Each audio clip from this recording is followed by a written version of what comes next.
قولی الحمدللہ. میں راحلہ سلیم ڈاکٹر محمد سلیم کی وائف ہوں. الحمدللہ ہم لوگ بھوپال سے بلونگ کرتے ہیں. میرے ہسبینڈ نے پہلے اسلام قبول کیا, ایک جین فیملی سے بلونگ کرتے ہیں. میں اگروال فیملی سے تھی. میرا پرانا نام مانسی اگروال تھا. اور میرے ہسبینڈ نے جب اسلام قبول کیا تو میرے لیے میری لائف کا بہت ایک شاکنگ انسیڈنٹ تھا. میں نے فرسٹ ٹائم کسی کو پہلی بار دیکھے, میں نے کسی کو نماز پڑھتے ہوئے دیکھا.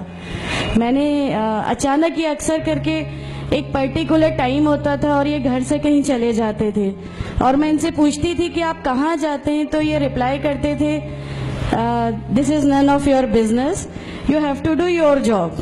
تو میں بھی خاموش ہو جاتی تھی. باقی میرے فادر ان لا سے اکثر ان کی ڈیبیٹ اور سب کچھ ہوا کرتا تھا, بٹ مجھے نہیں سمجھ میں آتا تھا کہ یہ ڈیبیٹ کیا ہے, یہ لوگ کس بات پہ اتنا زیادہ مطلب ان کا ڈیبیٹ اتنا ایگریسو موومنٹس پہ کیسے آ جاتا ہے. تو باقی پھر ایک دھیرے دھیرے جب مجھے یہ اسلام کے پہلے تو یہ لوگ نہیں بتائے, بٹ فرسٹ ٹائم جب میں نے ان کا فجر کی نماز تھی اور اچانک میری نیند کھلی اور میں نے ان کو نماز پڑھتے ہوئے دیکھا. میں نے ان سے پوچھا کہ آپ کیا نماز پڑھ رہے ہیں, کیونکہ صرف ٹیلی ویژن پہ دیکھا تھا کہ ہاں ایسے جو کرتے ہیں وہ نماز کے ایکشنز ہیں. میں نے ان سے پوچھا کہ آپ نماز پڑھ رہے ہیں, انہوں نے کہا کہ ہاں میں نماز پڑھ رہا ہوں. میں نے بالکل دیر نہیں کی میرے فادر ان لا کو بتانے میں. میں روم سے باہر نکل کے اور میں نے سب سے پہلے ان کو بتایا کہ پاپا جی آج ان کو میں نے نماز پڑھتے ہوئے دیکھا. تو انہوں نے مجھ سے کہا کہ ٹھیک ہے خاموش رہو, ابھی کسی سے کہنا نہیں, ہم دیکھیں گے کیا کر سکتے ہیں. اب وہ جو میری لائف کا مومنٹ تھا, وہاں سے میرے کو ایسا لگا کہ یہ کیا ہوا, مطلب یہ کیا کر رہے ہیں, ایسا کیوں کر رہے ہیں, یہ کہیں یہ کسی ایسے ویکتی سے تو نہیں مل گئے جو ان کو ٹیررزم کی طرف لے جا رہا ہے, اور یہ ایسی چیزوں میں تو نہیں انوالو ہو جائیں گے. ایک بہت بڑا ڈر جو میرے اندر تھا وہ, اور on that time I was pregnant, تو میرے کو ایک بہت کھلبلی سی لگی رہتی تھی کہ یہ کیا چل رہا ہے, یہ کیا چل رہا ہے. پھر دھیرے دھیرے کر کے جب میں ان کی بکس وغیرہ جو المیرا میں رکھی رہتی تھیں وہ میں پڑھنے لگی اور ڈھونڈنے لگی. یہ چھپا کے رکھا کرتے تھے اور مجھے جب بھی کوئی بک ملتی تھی تو پھر میں اس کو پڑھنے لگی. تو مجھے اس میں ایسا کچھ لگتا ضرور تھا کہ پتہ نہیں کچھ ہے, کوئی ڈیفرنٹ چیز ہے, کیونکہ میں نے دیکھا کہ ان کے اخلاق, ان کی سب چیزیں بالکل چینج ہو گئیں. جو یہ پہلے تھے اس سے یہ بالکل الگ ہو گئے. تو مجھے ایسا پرسنلی لگتا تھا کہ اس پلیٹ فارم نے ان کو ایسا کیا دیا جو میرے ہسبینڈ کو بالکل چینج کر کے رکھ دیا. مطلب الحمدللہ یہ اس سمے کوشش کرتے تھے کہ جو نبی کی سنتیں ہیں, جو ہمارے نبی صلی اللہ علیہ وسلم نے کیا, اپنی وائف کی مدد کرنا, اپنی وائف کے ساتھ کس طرح اس کے حقوق کی ادائیگی کرنا, یہ سب کچھ وہاں الحمدللہ کرنے لگے. اور مجھے جو ان کا یہ ڈراسٹیکل چینج تھا, جو ان کو اس پلیٹ فارم پہ آئے ہوئے 6 months یا 1 year ہوا ہوگا, وہ دیکھ کے میرے لیے ایک بہت بڑا ایک سرپرائز تھا کہ یہ کیا ہوا. پھر اس کے بعد مجھے لگا کہ نہیں, میں بھی اب اس کو جانتی ہوں, میں بھی اب پڑھوں گی. اور پھر میں اپنے فادر ان لا اور ان کی ڈیبیٹ سننے لگی. تو جینزم میں گاڈ کانسیپٹ ہے ہی نہیں. ہر وہ ویکتی جو بہت زیادہ علم حاصل کر لیتا ہے, بہت زیادہ نالج حاصل کر لیتا ہے, تو وہ ایک لمٹ پر آ کر نعوذ باللہ گاڈ کا وہ مقام حاصل کر لیتا ہے, اور لوگ اسی کی پھر پوجا کرنے لگتے ہیں, اسی کی ورشپ کرنے لگتے ہیں. تو میرے دماغ میں اگروال فیملی سے تھی, تو میرے دماغ میں تھا کہ نہیں, ہمارے جو بھگوان ہیں وہ 3-4 ہاتھ والے ہیں, ان کا کیا ایک ہی گاڈ ہے جس کو جا کے آپ کو پوجنا ہے. تو نہیں, میں ان سے تو کچھ نہیں مانگوں گی, 3-4 ہاتھ والے بھگوان ہی ہوتے ہیں, یہ نہیں کچھ وہ ایسا رکھتے. تو وہاں سے ایک تھوڑا سا ڈسٹریکشن میرے کو گاڈ کانسیپٹ کا آیا, اور ایشور ہے جو اس دنیا کو چلا رہا ہے, یہ ہمیشہ میرے ایک ذہن میں رہتا تھا. تو مجھے میرے فادر ان لا کہیں نہ کہیں اس پلیٹ فارم پہ آ کے غلط لگنے لگے کہ نہیں, یہ جو کہہ رہے ہیں وہ صحیح ہے, اور ان کی جو ڈیبیٹ ہے اس کا اینڈ جو ہے وہ یہ صحیح ہے. پھر دھیرے دھیرے کر کے مجھے ان کی چیزوں پہ یقین آنے لگا الحمدللہ. پھر ہمارے ایک فیملی فرینڈ ہیں, ان کے یہاں یہ مجھے لے گئے. وہاں پر کسی نے مجھ سے کہا کہ میں بہت بزرگ ہو چکا ہوں, کلیم صدیقی صاحب ہیں, مجھے ان کا نام دھیان نہیں ہے اچھے سے, بٹ انہوں نے مجھ سے کہا بیٹا میں بہت بزرگ ہو چکا ہوں, میں چاہتا ہوں تم کلمہ پڑھ لو. میری زندگی رہے نہ رہے، میں آپ سے ملوں نہ ملوں، تو آپ کلمہ پڑھ لو. تو الحمدللہ میں نے کلمہ پڑھ لیا.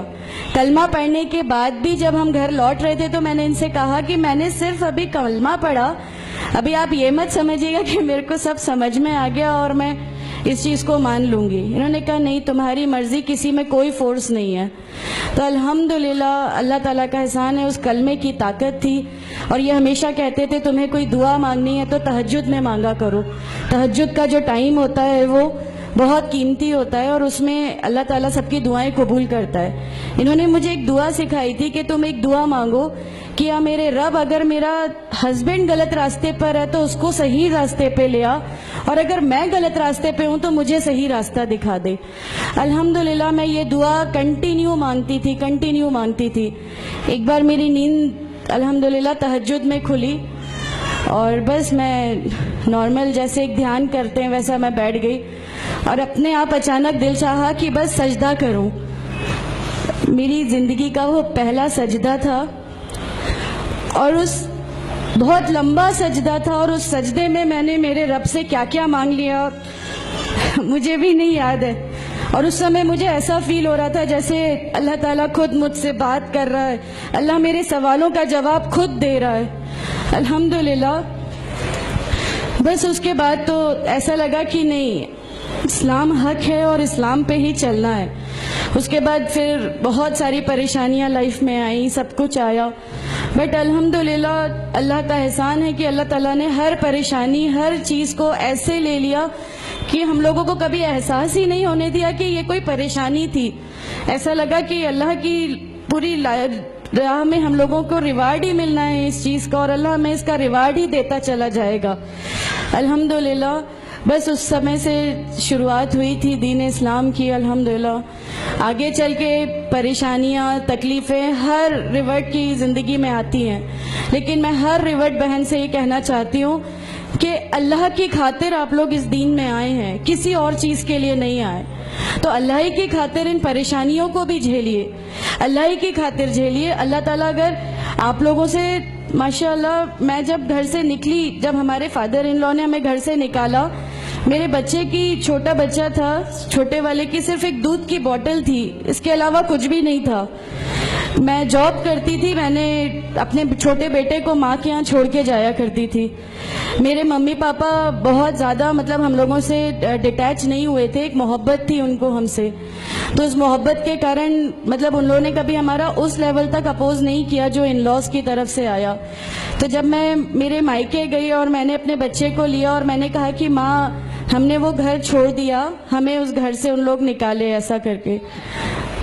ماں ہے، بہت روئی، تم لوگ کیوں ایسا کر رہے ہو، کیا کرو گے، کیسے رہو گے، دونوں چھوٹے بچے ہیں، کیا ہوگا. میں نے کہا کہ ماں، آپ صرف ایک ماں ہو نا، وہ مجھے 70 ماؤں کے برابر محبت کرتا ہے. تو جو رب مجھے میری 70 ماؤں کے برابر محبت کرتا ہے، وہ کیسے اس دنیا میں مجھے رسوا کر سکتا ہے. صرف ایک چھوٹا سا یہ وشواس تھا. الحمدللہ اس وشواس کو رکھتے ہوئے ساری چیزیں، سب پریشانیاں ایسے اللہ تعالیٰ نے لے لی کہ اس کا میرے پاس کوئی کہنے کے لیے بھی شبد نہیں ہے. الحمدللہ. اور میں آپ لوگوں سے سب سے گزارش کرتی ہوں، اور اگر اللہ نے مجھے آپ لوگوں کی ایک ایسی بہن بنا دیا جو آپ کی پریشانیاں، آپ کی ہر اس میں، ہمارا گھر، ہماری سب کچھ الحمدللہ آپ کے لیے ہے، کیونکہ ہم لوگ ٹھان کے بیٹھے ہیں ہمارا جینا مرنا، ہماری نمازیں، ہمارا سب کچھ صرف اللہ کے لیے ہے، اور یہی لے کے ہم کو جانا ہے. کوئی جواب ہمیں نہیں ملے گی. السلام علیکم ورحمۃ اللہ وبرکاتہ.